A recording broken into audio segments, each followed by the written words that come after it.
Hi parents, these are the notes for Monday, April 20th. I wanted to be fancy and show you on the screen exactly where the new files were that I added for today. But after I played with that for long enough, I thought, it's going to be a few days down the road. So I'm going to just kind of look at my screen and let you know what I've added. And hopefully sometime this week I'll learn how to share my screen with you and show you exactly how to access things in Schoology.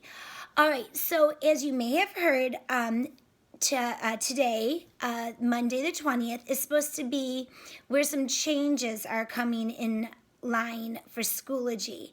And the good thing is the way that we were doing things so far is pretty much going to work out for us. I will be kind of picking up the pace with the content, but because we were already trying to differentiate and have things for the children at different levels of learning, you won't notice too much of a difference in the activities that you'll find on our page.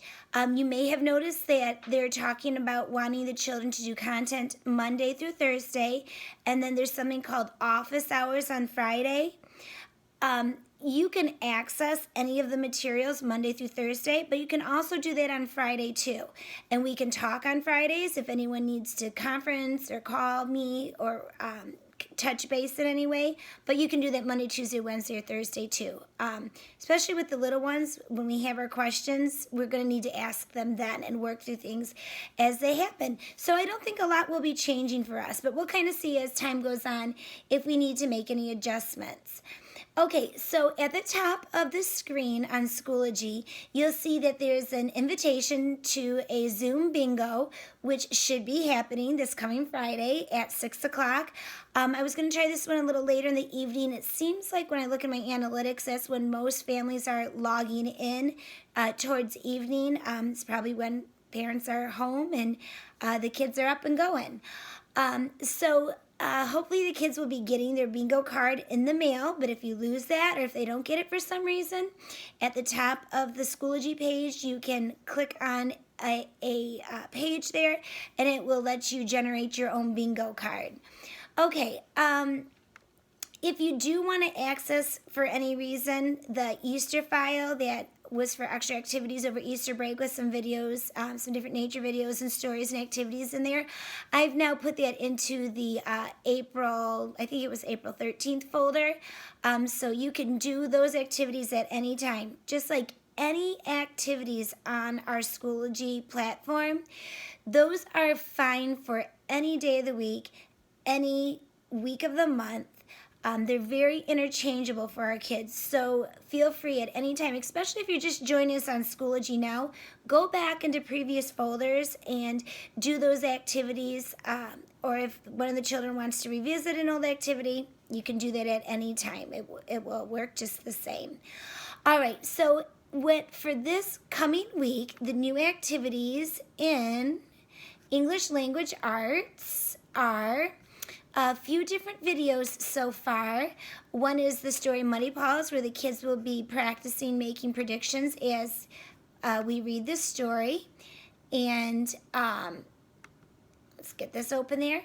All right, there's also a new page which has all kinds of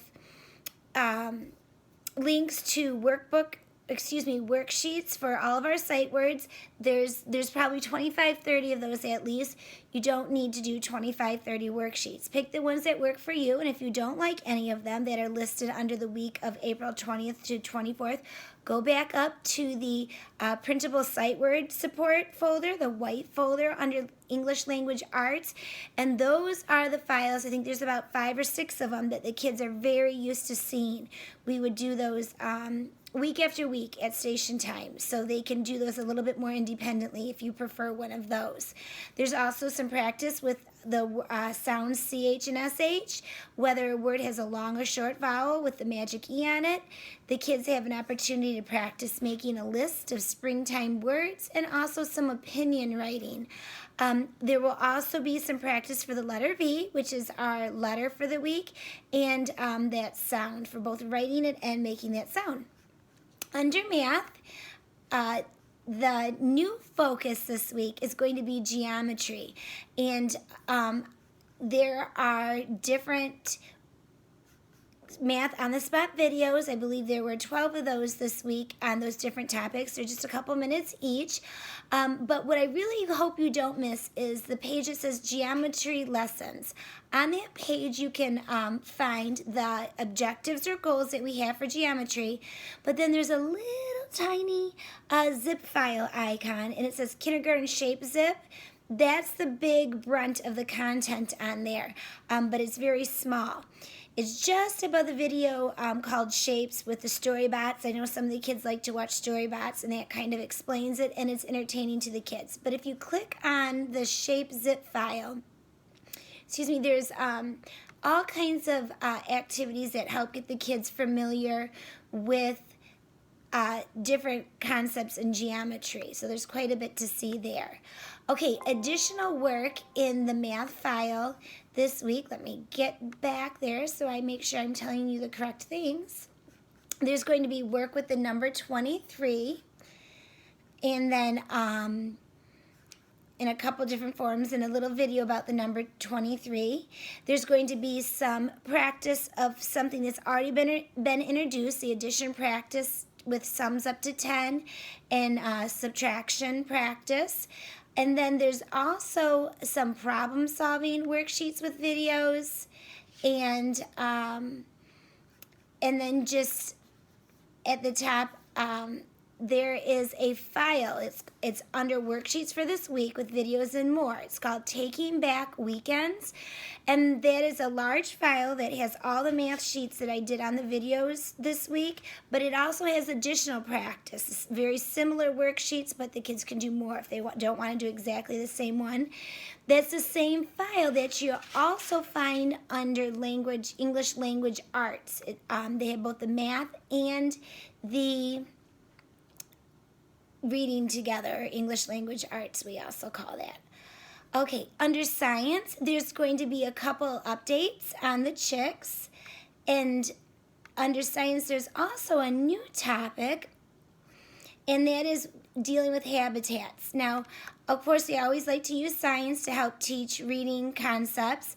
There are 8 or 9 mini readers about different habitats. It's a file that you can click on under there, and you can put the storybooks together for them. These are the types of books that would be in their book box if we were in school.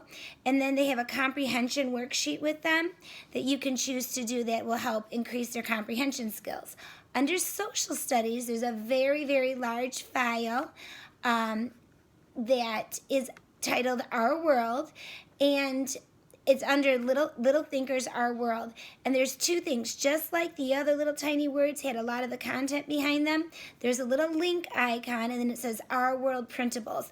That leads to, I think it was about a 150-page file that goes through a story, multiple stories. You can read them in color, or you can choose just to print them in black and white, or just go right through it and read it to your kids so you don't have to print it on the computer screen. And then it has worksheets that can be printed or questions that you can answer out loud. And then there's a PowerPoint presentation. Now the PowerPoint is hundreds of slides, and it goes through many, many different concepts that are focused on our world and how we interact with our world, everything from map skills, and how people live around the world. So there's a lot of content there. You can do that this week and throughout the rest of the year. That'll be available to you. But we're introducing it this week, and you can feel free to revisit that as often as you would like to. All right, that is the gist of the main new things in the content area folders.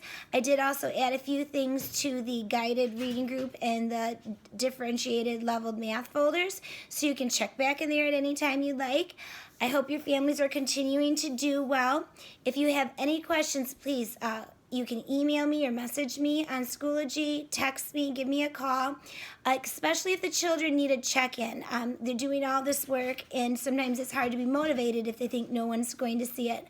I've absolutely loved getting pictures of the kids with some of their different creations, reading to me on the phone, or even just talking for a few minutes. That makes my day, and helps to continue to strengthen the relationship with the kids and I, to have that ongoing communication. So please feel free to do that.